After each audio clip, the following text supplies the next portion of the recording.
The story of the life of Ronald William Pelton represents one of the darkest and most instructive pages in the annals of the intelligence confrontation of the late 20th century.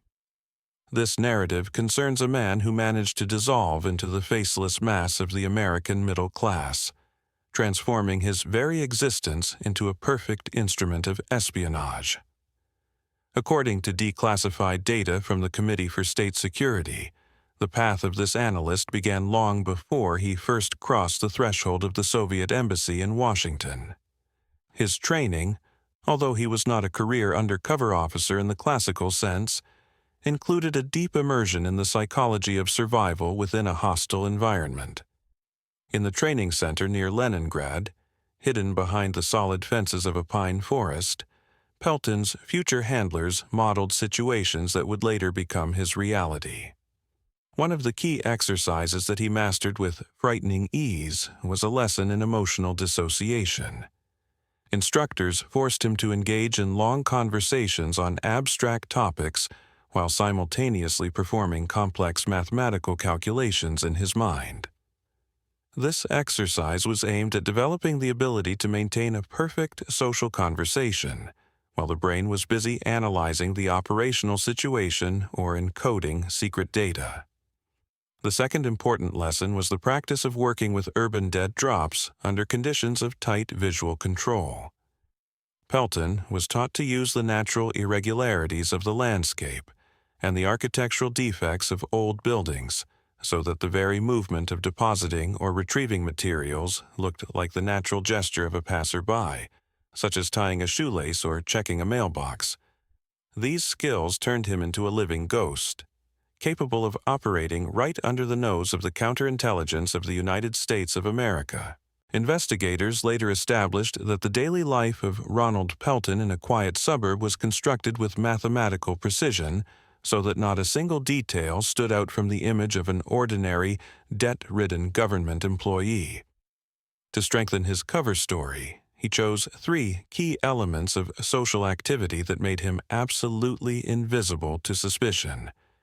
First, he became a regular participant in the local gardening club, spending Saturday mornings discussing varieties of hydrangeas and fertilizers with his neighbors. This allowed him to have a legitimate reason for frequent trips to specialized stores and forest park areas, where operational communication points were often located. Second, he took on the role of a volunteer in the school library where his children studied. Sitting among the shelves of children's literature, he not only created the image of a respectable father, but also gained access to copying equipment, which in those years was under strict control at his main job at the National Security Agency. Third, Pelton deliberately cultivated the image of a man with chronic health problems, making regular visits to the same dentist in suburban Maryland. These visits created a predictable schedule of movements within which it was easy to get lost for a short meeting with a handler.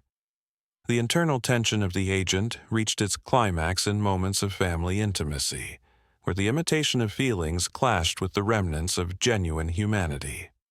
One evening, when the house smelled of freshly brewed coffee and homemade cookies, his spouse, sitting on the edge of the sofa, asked him about the reasons for his constant thoughtfulness and the financial instability that haunted their family despite his high position.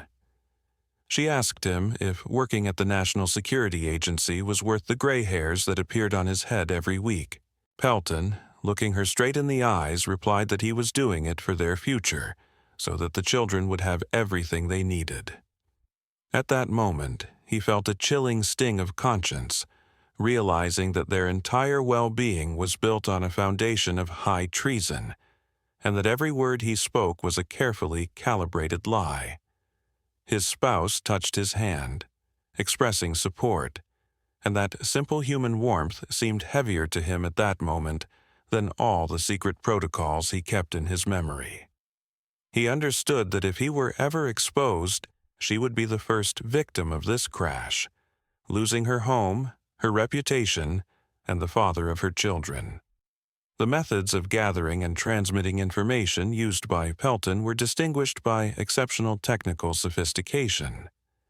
During one of the most productive phases of his activity, a transfer of data about a subsea eavesdropping system was planned.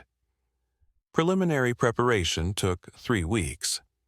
Pelton used a miniature camera to record the diagrams, after which he developed the film in an improvised laboratory disguised as a kit for developing family photos in the basement of his house. The resulting microfilm was hidden inside a specially prepared pack of cigarettes, where a secret cavity was located under the top layer of tobacco. The route to the transfer site was laid through 3 shopping centers, where Pelton used shop windows as mirrors to detect possible surveillance by the Federal Bureau of Investigation. Having made sure the route was clean, he headed to an old Washington park where a defunct telephone booth was located. Under the floor of this booth, in a narrow gap between the concrete base and the ground, a stationary dead drop was situated. However, that time, the tactic of a direct, so-called snap contact was chosen. Passing by a bench where a man in a gray coat was sitting, supposedly reading a newspaper, Pelton dropped a glove. The man picked it up, and at the moment of return, an instantaneous exchange of objects occurred. The code phrase of the Committee for State Security diplomat handler sounded mundane. "Could you tell me how to get to the Veterans Monument?" Pelton replied with a pre-approved password. "You need to walk 2 blocks north and then turn at the old oak tree." This short dialogue was a signal that the transfer was successful, and both parties could safely disperse. The collapse came suddenly when the operational situation in Washington sharply escalated due to a betrayal within the Soviet residency itself. Investigators later established that the alarm signal was given to Pelton through a conventional sign on one of the lampposts on the way to his house. A red mark meant the immediate termination of all contacts and the activation of the escape plan. That night, Pelton sat in his office for a long time, listening to the breathing of the sleeping house. Before him stood a choice that cannot be made without losing a part of one's own soul. On one side was the ideological duty to the organization he had served for 5 years, and the realization that a life sentence awaited him in the United States of America. On the other side were his children, their breakfast tomorrow, their school graduations, and all that life he had so diligently imitated that it began to seem real. He understood that evacuation meant an eternal stigma of being a traitor's family for them. An internal monologue tore him apart. He saw the faces of his daughters and imagined agents of the Federal Bureau of Investigation knocking on their door. However, the cold, analytical mind won. He chose survival. The process of flight was long and grueling, devoid of any romance. First, there was a night bus to Philadelphia, where he changed to another flight, tangling his tracks and constantly changing clothes in station restrooms.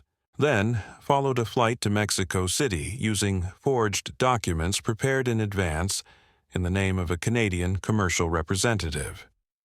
In the capital of Mexico, he spent 2 days in a cheap hotel, without leaving the room and eating only what was in his suitcase.